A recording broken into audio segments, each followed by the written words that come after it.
कहा जाता है कि योगी सरकार के आने से पहले उत्तर प्रदेश में किस तरह की हालत थी, किस तरह की स्थिति थी कानून व्यवस्था को लेकर, ये किसी से छिपी हुई नहीं है। और जब यहाँ पर योगी सरकार आई तो आपने देखा कि किस तरीके से उत्तर प्रदेश जो है वो उत्तम प्रदेश बन गया। हालांकि आपके सभी आरोपों का जवाब देने के लिए यहाँ पर अवधेश उपाध्याय जी भी हमारे साथ जुड़े हुए, जो बीजेपी के प्रवक्ता है। अवधेश जी, आपके पास आते हुए बहुत सारे आरोप आपकी सरकार पर यहाँ पर लगाई जा रही है, क्या जवाब देंगे आप? देखिए दिव्या जी, मैं एक एक करके जवाब दूंगा, थोड़ा समय दीजिएगा। तो मैं खुद संभल का निवासी हूँ, मेरा जो पैतृक गांव है वो संभली है। तो मैं आपको बता दूं संभल के बारे में, थोड़ा इतिहास में बता दूं ताकि आपको दर्शक ये समझ सके कि मुद्दा क्या है, क्यों चल रही है ये जो संभल में चल रही है कहानी। ठीक है, संभल एक ऐतिहासिक धर्म नगरी जिसका उल्लेख हमारे स्कंद पुराण में भी है। और मैं आपको बताऊं, कल की अवतार जो होना है, भगवान विष्णु का जो आखिरी अवतार होना है, कल की अवतार, वो संभल में ही होना है। और संभल जो है हर युग में रहा है, चाहे आप सतयुग की बात कीजिए, त्रेता युग की बात कीजिए, द्वापर की कीजिए या कलयुग की कीजिए, चारों युगों में संभल अलग अलग नाम से रहा है। जैसे कि आपने देखा कि आप ये जो है त्रेता युग में जो इसका नाम था वो सतयुग में इसको सत्यव्रत कहते थे, ठीक है, और जो है त्रेता में इसको महागिरी कहते थे, द्वापर में पिंगल के नाम से फेमस था, कलयुग में इसको संभल कहते हैं। तो संभल जो है चारों युगों में रहा है और 1178 से लेकर 1193 तक पृथ्वीराज की राजधानी भी रही है। उसी समय संभल में आलाउदल आए थे और वो नट बनकर आए थे। उन्होंने अपना पूरा खेल दिखाया था उस समय जनता को, और छलांग मारकर संभल में उन्होंने चक्की का पात टांगा था। और ये जो मंदिर की बात चली, हरिहर मंदिर, संभल में 68 तीर्थ हैं, 19 स्तूप हैं, और उनके मध्य जो है केंद्र बिंदु जो है वो हरिहर मंदिर।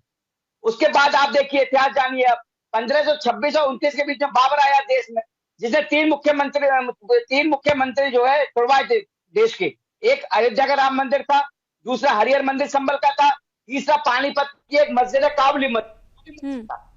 अवधेश जी, लेकिन तमाम तरह के आरोप आप पे लगाए जा रहे हैं, हम चाहेंगे कि आप उन आरोपों का जवाब दीजिए। अब मैं उसी पर आ रहा हूँ।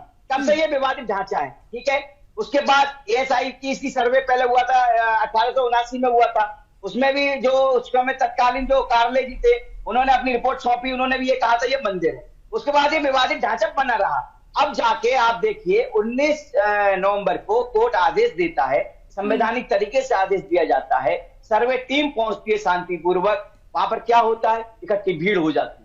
उसके बाद दोबारा सर्वे के लिए टीम जाती है, क्या होता है, पथराव किया जाता है। अरे भाई एक बात बताइए, संविधान से देश चलने वाला है ना, यही लोग कहते हैं विषय धर्म के लोग, आज संविधान की धज्जियां उड़ाने पर लगे पड़े हैं। अभी अशोक यादव जी कह रहे थे कानून व्यवस्था सही नहीं है, अरे भाई आतंक मचा रखा है प्रशासन ने। अशोक यादव जी, संभल की जो हालत है ना, अगर पुलिस प्रशासन उस समय कार्रवाई नहीं करता तो संभल में बहुत बड़ी अनहोनी भी हो सकती थी। संभल में पुलिस प्रशासन ने आतंक नहीं बचाया, बल्कि आतंक को शांत करने का काम किया है। आप कैसे लोग बताइए, आपकी पार्टी ने तो कार सिक्कों पर गोली चलवाई थी, उस समय किसको दोष देंगे आप? प्रशासन को दोष देंगे, सरकार को दोष देंगे? आपकी सरकार ने तो मुजफ्फरनगर में कांड करवाया था, कितना बड़ा हिंदू मुस्लिम करवाया था, कितने हिंदू मारे गए थे, कौन जिम्मेदारी लेगा उसका भाई?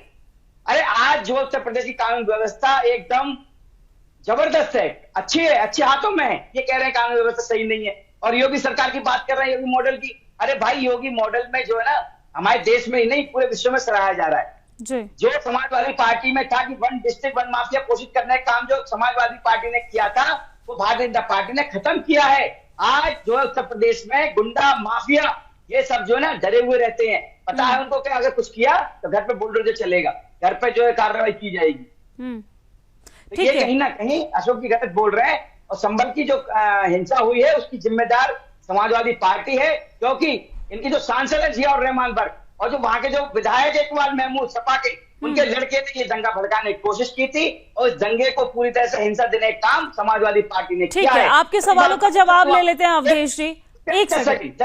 अखिलेश यादव जी कहते हैं जय श्री राम बोलने वाले सद्भाव को बिगाड़ने का काम करते हैं। अरे भाई अशोक यादव जी जो अल्लाह अकबर नारायण तकबीर कहते हैं, वो क्या शांति फैलाने का काम कर रहे हैं देश में?